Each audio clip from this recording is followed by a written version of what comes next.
ஜெய் ஸ்ரீராம். குட்டி ஸ்லோகம் பெரிய சம்மானம்.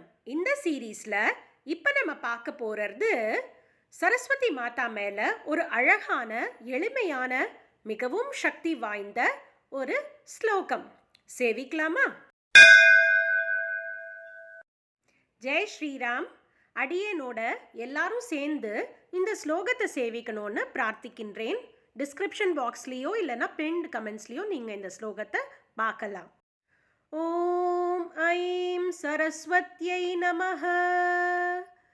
பத்மபத்ர விசாலாக்ஷி பத்மகேசரவர்ணினி நித்யம் பத்மாலயாம் தேவி சாமாம் பாது சரஸ்வதி. பத்மபத்ர விசாலாக்ஷி பத்மகேசரவர்ணினி நித்யம் பத்மாலயாம் தேவி சாமாம் பாது சரஸ்வதி. இந்த ஸ்லோகத்தோட அர்த்தம் என்னன்னா, பத்மபத்ர விசாலாக்ஷி அப்படின்னா, பத்மம்னா தாமரை, பத்ரம்னா அதோட இலை. அந்த இலையை போல, தாமரை இலை போல இருக்கின்ற அகன்ற கண்களை உடையவள் விசாலாட்சி அம்மன். விசாலாட்சி அம்மன் வேற யாரும் இல்லை, நம்ம சரஸ்வதி மாதா தான். காசியில் இருக்கிற தாயாரோட திருநாமம் இது. பத்மகேசர வர்ணினி அப்படின்னா என்ன அர்த்தம்னா, எல்லாருக்கும் தெரியும், ஒரு ஒயிட் லோட்டஸாக இருந்தால் கூட ஒரு டிஞ்ச் ஆஃப் ஒரு சாஃப்ரான் கலர் அதில் இருக்கும். அதாவது ஒரு லைட் ஆஃப் எல்லோ ஷேடு இருக்கும். அதை தான் இங்கே சொல்கிறா, அந்த பத்மகேசர வர்ணினி. அந்த மாதிரி ஒரு கலர் இருக்கிறவா தான், அதாவது ஷேடு இருக்கிறவா தான் நம்மளோட சரஸ்வதி மாதா.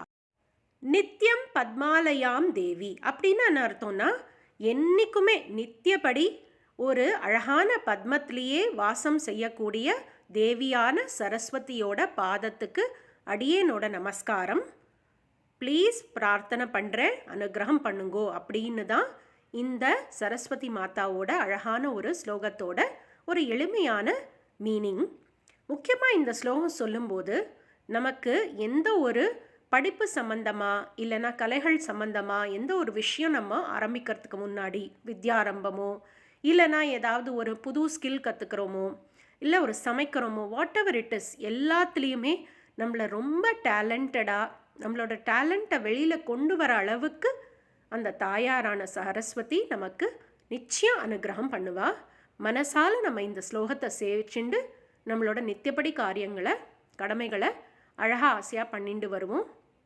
கண்டிப்பாக அந்த சரஸ்வதி மாதா நம்ம எல்லாருக்கும் பேச்சில், வாக்கு வன்மையில், செயல்திறனில், முக்கியமாக ஓவியம், மற்ற எல்லா 64 கலைகளுக்கும் மேலே இருக்கிற எல்லா கலைகளுக்கும் அதிபதியே அவாதான். கண்டிப்பாக அந்த அம்மன் நமக்கு அனுகிரகம் பண்ணுவா. ஜெய் ஸ்ரீராம்.